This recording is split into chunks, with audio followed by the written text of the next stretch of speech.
buku paling banyak dan bukunya dikanonkan dari Alkitab. Satu orang ini memuridkan paling banyak. Satu orang ini bikin perjalanan misi lebih daripada rasul yang lain. Sampai dia bikin petanya. Ada Alkitab Wahyu, ada kamus, ada peta Alkitab. Perjalanan Paulus pertama, kedua, ketiga. Wilayah jelajahnya lebih daripada waktu Yesus hidup sebagai manusia. Melebihi rasul yang lain. Kekuatan lainnya luar biasa. Kenapa? Karena dia berkata, karena kasih Kristus yang menguasai kami. Kalau saya tidak punya kasih Tuhan, saya capek melayani, saya sudah mau berhenti beberapa waktu yang lalu. Tapi kasih Tuhan begitu kuat, saya nggak bisa mundur. Kalau enggak dengan kasih Tuhan, saya udah capek bekerja. Banyak urusannya di Indonesia itu yang namanya bekerja, yang pajak, yang ini, yang itu. Pajaknya tuh udah lurus-lurus seperti di sini, jadi bikin susah hati. Kalau sama-sama semuanya bayar jelas, malah kita bayar benar. Tapi ini, itu pungutan, datang ini, dan itu panggilan, swiping, polisi. Waduh, yang namanya datang di Indonesia, saya bukan hamba Tuhan full time, saya hamba Tuhan overtime. Sampai Jumat saya dagang 1 minggu pelayanan. Pulang dari sini nanti malam jam 9 sampai Indonesia setengah 2, bagasi segala macam, jam 2, setengah 3 mungkin selesai, jam 4 saya masuk kantor dulu ngurusin pekerjaan, jam 5 baru pulang ke rumah. Karena ditunggu banyak urusan udah tinggal 2 minggu. Waduh, urusan inilah, itulah, gudang lah, pabrik lah, apalah. Kayak saya sudah barang ke Matahari, kemana-mana. Waduh, makan, saya orang yang kerja. Dan di Indonesia kerja urusnya macam-macam, kadang capek. Tapi kasih Allah menguasai kami. Kalau saya berhenti, anak buah gimana? Itu ya, pegawai udah banyak ya, bukan puluhan lagi, sekarang udah ratusan, lebih dari hampir 300 orang pegawai kan. Perusahaan satu namanya PT IFA, itu 165 pegawai, PT HK 52 pegawai, sekolahan kami punya 2, tapi franchise-nya 62, jadi guru aja ada 30, lalu kantor yayasan di pusat ada 12 orang.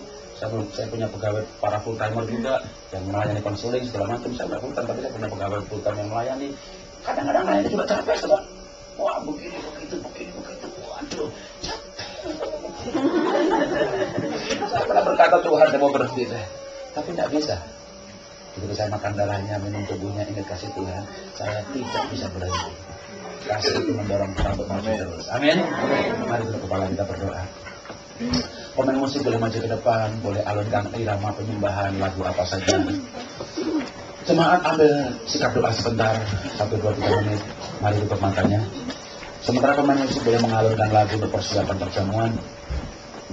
Bapak Gembala akan pimpin untuk perjamuan. Saya minta 2-3 menit untuk tutup mata. Apakah ada Bapak Ibu Saudara di sini yang engkau capek hidup hari-hari ini? Engkau capek bekerja. Engkau capek dalam pernikahanmu. Engkau capek melayani. Saya pun capek. Tapi kalau saya ingat kasih Tuhan terlalu kuat.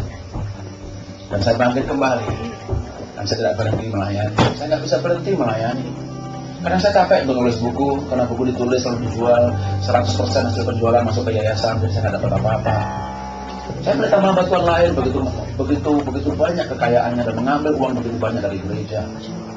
Saya merasa seperti pahlawan kesianan. Dan saya capek untuk jujur. Saya capek untuk tulus.